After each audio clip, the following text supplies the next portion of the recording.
Hey folks, James Abrinio coming to you from Abrinio Cho. We are a personal injury, medical malpractice, and criminal defense firm in Fairfax, Virginia, practicing throughout Northern Virginia. In this video, I want to talk about an issue that comes up pretty often when it comes to medical malpractice cases. So if you have a medical malpractice case or you have a family member that has a potential medical malpractice case, this video will be relevant. And that is, what is the Virginia medical malpractice cap? What is it? How does it apply? What should you be thinking about in your own potential cases? So a quick heads up before we begin. First of all, this video should not be construed as legal advice. If you've got a prospective claim, you need to talk to an attorney. This is for informational purposes only. If you've got a case, you need to hire an attorney to talk about the specific facts of your case. Don't construe this video as legal advice or an attorney-client relationship. If you have a potential claim you want to reach out, feel free, but don't just watch this video and assume that you know everything about the issue. Secondly, we focus on Virginia law. That's all we talk about is Virginia civil law here, medical malpractice. Every state is different. So if you're in California, if you're in New York, the laws are very different in every jurisdiction. So you really need to be getting information about the laws in your own state. And also, if you find this information useful, make sure to like, subscribe, and share. Look, the goal of this YouTube channel is obviously to give information to folks as much as we can, but also to grow our reach and to grow our ability to help people make better decisions and be more informed. So help YouTube find us. So that's the way the algorithms work. So with that being said, let's go ahead and start. So the medical malpractice cap here in Virginia, there is a specific statute in Virginia that you can find. We'll link it to the show notes. That's Virginia Code Section 8.01-581.15. And I'm going to go ahead and share the statute here so you can take a look, and we'll go ahead and bring it up to the screen so you can see it in greater detail. So here's the statute 8.01-581.15, limitations on recovery in certain medical malpractice actions. And so we're just going to review it.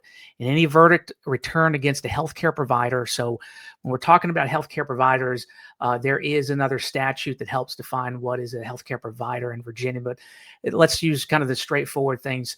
Doctors, physical therapists, nurses, even more specialist medical doctors. I'm sure chiropractors apply, but really we're talking about medical care providers.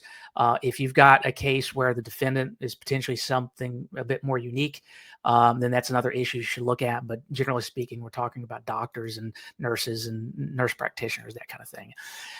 In any verdict against a healthcare provider in any action for malpractice where the act or acts of malpractice occurred after August 1, 1999. So if you're watching this video, I suspect that you're going to be well within that time frame, which is tried by a jury or in any judgment entered against a healthcare provider in such action, which is tried without a jury. So that means if you're trying a case in front of a jury or if you're trying a case by judge only, the total recoverable amount for any injury or death of a patient shall not exceed the following.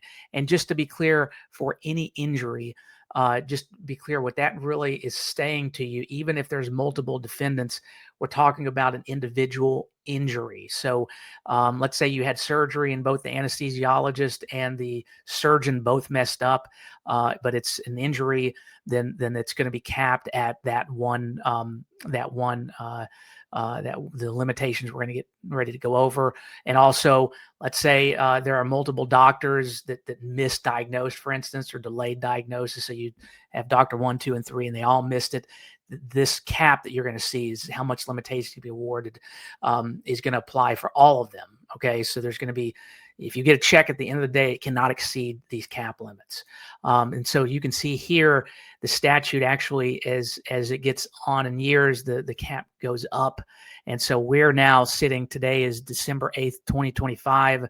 So if we're looking at the cap today, July 1, 2025 through June 30th, 2026, the cap is 2.7 million. And as the years go on, 2.75, 2.8, and goes up the way to 2.95 in July 2030. And just to be clear, we're talking about, when we're looking at these dates, it is the date of the negligence, not when a jury awards amount against you or the settlement amount. It's going to be the date that the negligence happens. That is what's talking about in this statute. So going on in any verdict ruled against a healthcare provider and in an action for malpractice where the act or acts of malpractice occurred after July 31, they're going to go ahead and set that at $3 million. Let's see, and so this just sets other, but so that is the Medical Malpractice Act, the Medical Malpractice Cap Act, and I will again link this to the show notes so you can take a direct look and see exactly what we're talking about here. So, with that being said, let's go on, and I'm going to talk about a few points to be thinking about as you're looking at this or considering this medical malpractice cap. So again, first of all, the cap sets how much you can recover by year, as we said, and you saw the ever increasing but by minimal amounts cap. And again, applies even if there's multiple defendants. So again, if you have Doctor 1, 2, and 3, and they all saw you and all misdiagnosed you, and then you're injured, that cap of that year is going to apply, even if there's multiple defendants. You would, the alternative would be each cap is set per defendant, which that'd be, I think, an advancement of Virginia law, but it isn't. At least as we sit here in December of 2025, the law is it's one injury, one total cap. Now, what impact does this cap have in practice? So first of all, the doctors, the providers, sorry, let me back this up. The providers themselves will know the worst case scenario and usually have coverage. So first of all, that's good, because a lot of cases, for instance, let's say you're involved in a car crash, there's not a cap there. And so folks don't a lot of times know how much they should be covered for. But here, where doctors know if there's a $3 million cap, they're usually going to get above that to protect themselves from personal liability. But also, sometimes, let's say you're involved in a car crash, there may not be enough coverage. There may not be any coverage whatsoever. And so at least in these scenarios, you know that doctors are going to have insurance coverage and you're not dependent on trying to collect individually from doctors and from individuals. I can tell you just in practice, this comes up more in, like, let's say assault cases where somebody assaults another person. You sue that person. That person oftentimes doesn't have enough money to pay a judgment. And so you're looking to collect against that individual. And I can just tell you in practice, that proves very difficult. So at least in medical malpractice cases, you know there's going to be some amount of coverage and usually up to that limit. Look, are there exceptions where they may not have been insured? That happens. But most competent doctors are going to have at least coverage up to the cap. So it's good. Now, the bad is obviously there's a cap no matter how traumatically or catastrophically you are injured.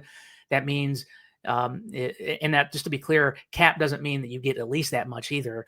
There's cases worth 50 grand, there's cases worth zero, all that, but the cap sets the outer limit of it. But there are cases tragically that we've dealt with or seen where somebody's having devastating impacts for the rest of their lives, or let's say a mother is killed because of a medical malpractice case, but there's only $3 million or whatever the amount is that year in coverage.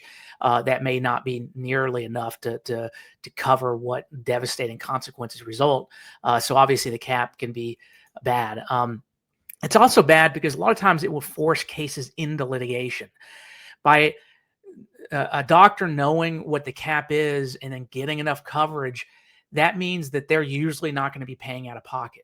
That means oftentimes doctors are incentivized, and this is common sense, incentivized to defend and not consent to settlement because they don't want their name disparaged. They don't want to have to report to their insurers. They don't have to want to have it on record that they've committed malpractice.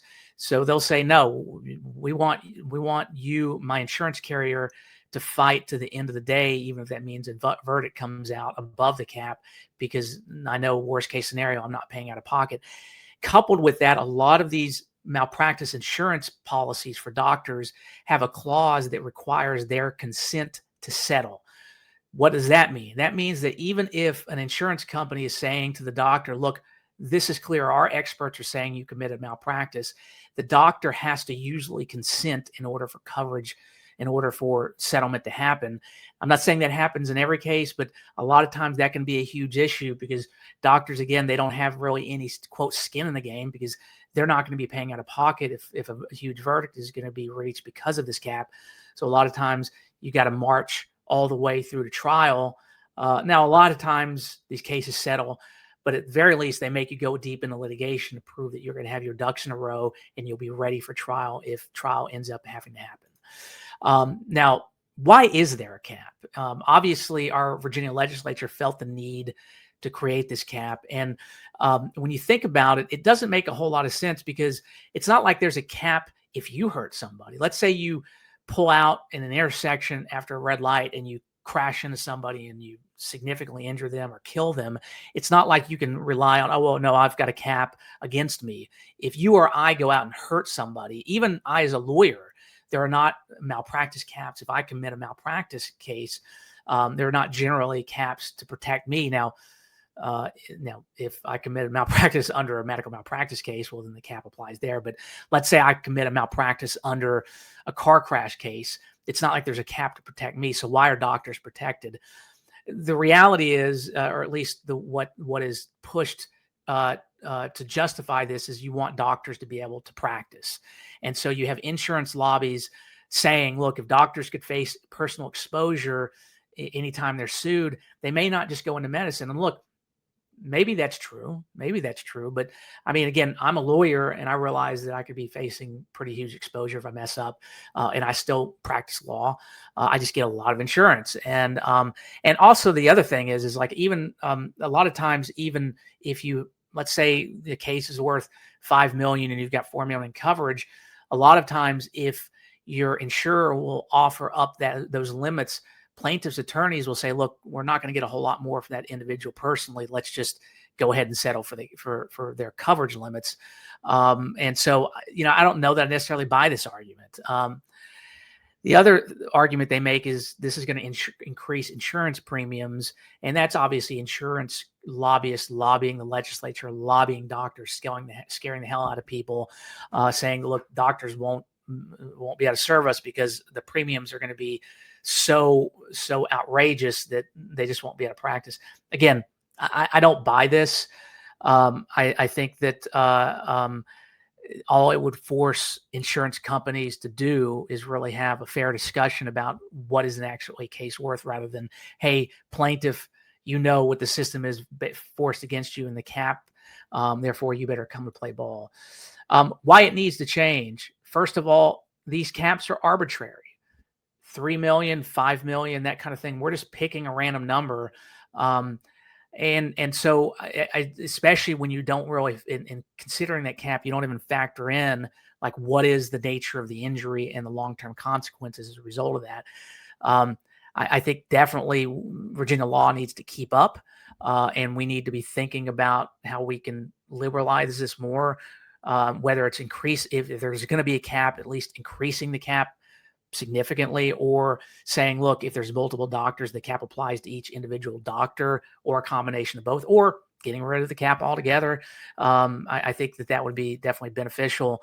Again, $3 million for a catastrophic injury may not be enough. And so if you've got somebody, let's say, paralyzed for the rest of their life and they need daily care for the rest of their lives, $3 million, say they're in their 20s, that's not going to go very far. And again, it forces injured victims to litigate, often into litigation, even for obvious cases, because the insurers know the system is really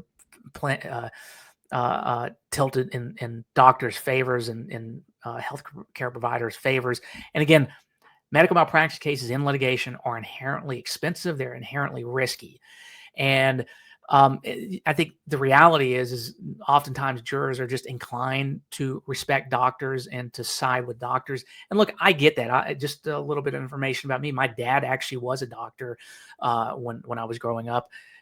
First thing he said to me when I graduated from law school is, great, now you can be a doctor. Usually, and I'm going to give the benefit of the doubt, most doctors become doctors to help people. Now, of course, there's a fair amount of them that do it to become rich. And even for the folks that do it to help people, they probably want to be rich. But I also think inherently, to get through the requirements of becoming a doctor, you've got to have a passion for helping folks, at least I hope. And so I get that. But at the end of the day, if somebody's injured, this isn't like I'm saying people are criminals, but if somebody's significantly injured, and they need to be compensated for that. This arbitrary cap to me doesn't make a whole lot of sense. So hopefully this was useful for you. If you have questions, feel free to reach out. Feel free to comment below. We always love making content for folks looking for information. Feel free to share this video. At the end of the day, again, we're just trying to get our reach out there to give as much information as we can to the public. And again, this is not legal advice. Talk to a specific attorney, but if we can flag an issue for somebody and that causes them to make that call, and then they become a better consumer, they become a better client for an attorney, that's great. And of course, if you have a potential medical malpractice case here in Virginia, especially Northern Virginia, or a personal injury or criminal defense case, feel free to reach out to us. We wish you the best and take care, folks. Thanks. Bye.